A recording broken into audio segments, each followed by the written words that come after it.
Good evening, YouTube. I'm very excited to be out here tonight actually doing this video. This was a video I didn't think I was going to be able to do because the folks over at Tewksbury recently posted the saddest message on their website, which was that after, however many decades that they've been selling Hobbit's weed, they're actually closing their doors entirely. So, they were taking no more online orders, no more orders over the phone, it said. Just whatever they had left in stock, they would sell to people who actually came in person, and that would be that. So, I did not think that I was going to actually be able to get to do a Hobbit's weed review video at all, frankly, because I had finished the last of my Hobbit's weed years ago, and I had just assumed when I started doing these videos that I would just be able to buy more, which is always kind of an unsafe assumption to make, but it's one that I think everybody's bound to make at some point or another, and lesson learned, I guess. But a dear friend who actually wished to remain anonymous, and I will respect that, sent me the last of his Hobbit's weed. And that's what I'm smoking right now. Tewksbury and Company, Hobbit's weed. And this stuff, right close on the label. First of all, what a cute package, Like, the Just for Him blends, I mean, so far have been fantastic. But when they come in when they ship it to you, they come in a little plastic bag, a little Ziploc bag, with no labeling. I think they just wrote on mine in Sharpie. Totally cool. But the little pencil-drawn Hobbit there, with little hairy feet, that's kind of a nice touch. Granted, that's a scanned image, but they've probably been using that same image for like the last, however many years. So it's kind of cool.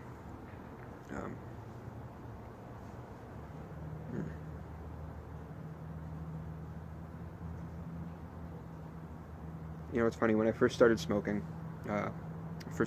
pipes, a friend of mine who was into it said, get stuff that's cherry scented.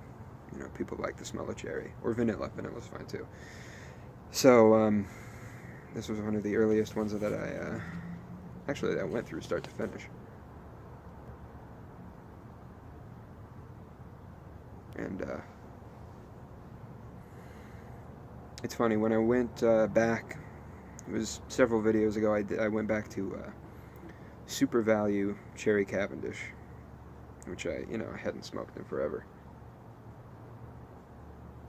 And it wasn't quite as spectacular as I remembered it being.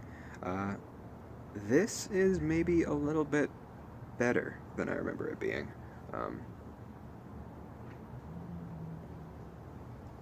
Granted, when I was smoking this before, I didn't know the first thing about, packing the pipe, relighting it, so I would just, burn through it quickly.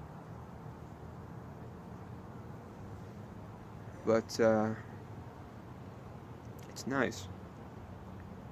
It's nice. It's of the Lord of the Rings videos that I've done so far, of the different Lord of the Rings blends, this one may be my least favorite, but it's not bad. It's not bad at all. It's funny because when you open the bag, even when the bag isn't open yet, like I said in my pipe, you can already smell the cherry really strong. But once you get the bag open, it hits you in the face. It's sort of this very heavy-hitting, artificial cherry scent. But when you actually get to smoking it, it's just pretty mild. It's not hitting you over the head like Blood Red Moon. Blood Red Moon, if you want cherry hitting you over the head, Blood Red Moon cult all day long.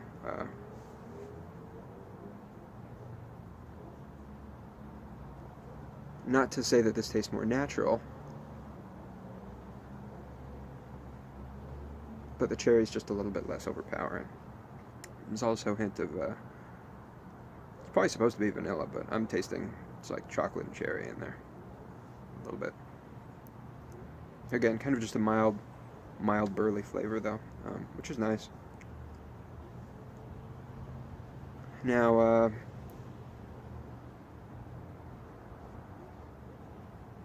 when I very excitedly, told my wife about this, hey, remember Hobbit's weed? Hey, remember? You know, she didn't remember, but Hobbit's weed is I'm going through and I'm saying it's cherry, it's this, it's that, and she goes, cherries? She's going, there haven't been any cherries in Lord of the Rings. And so I kind of sit and I think for a minute, and I'm like, you're right. I mean, we're reading Fellowship right now. I don't recall any mention of cherries either. So, me being me, of course, I go back to The Hobbit as well. With every intention of crawling through. Now, granted, this is a pretty short book, but just sort of jogging through the book and looking for any meal scenes that may have come up or mentions of food and seeing if I could find anything about cherries. That was the idea. I got to the first page. And so it starts off with chapter 1, An Unexpected Party, and this is the bit where the wizard and the dwarves first show up at Bilbo's door, knocking, and the whole adventure. I mean, it starts pretty quick. But the first paragraph, he says, in a hole in the ground there lived a hobbit. Not a nasty, dirty wet hole, filled with the ends of worms and an oozy smell, nor yet a dry, bare, sandy hole with nothing in it to sit down on or to eat. It was a hobbit hole. And that means comfort. And he proceeds to spend about another, page-long paragraph or so detailing what's actually in the hobbit hole. But it's a comfy read. Instantly you feel like curling up next to a fireplace with, a hot cup of coffee or tea or hot cocoa or something, and just kicking your feet up and reading it. And so I'd say in that sense, Tewksbury and Company, kind of got that right. This isn't... Cherry may not be the most Tolkien-esque, Tolkien-esque flavor I can think of. If I was to pick a fruit casing myself, I'd probably say something like wild berries or mushrooms, which I'll be covering soon. But it is a comfy smoke, for lack of a better word. It's a mild, it's a lightly sweet Cavendish. And so I'm very grateful to have had the opportunity to go back and try this one again and enjoy it, because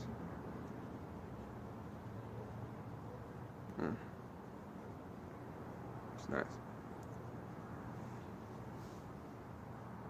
So that's all I got for tonight, YouTube. Be sure to subscribe. I'll be doing not only more Lord of the Rings videos soon, but I've got a handful of other literary ones as well. Stuff I've read, stuff that I'm still sort of ongoing reading. I won't say any more, but there's some fun ones coming up. As well as just more...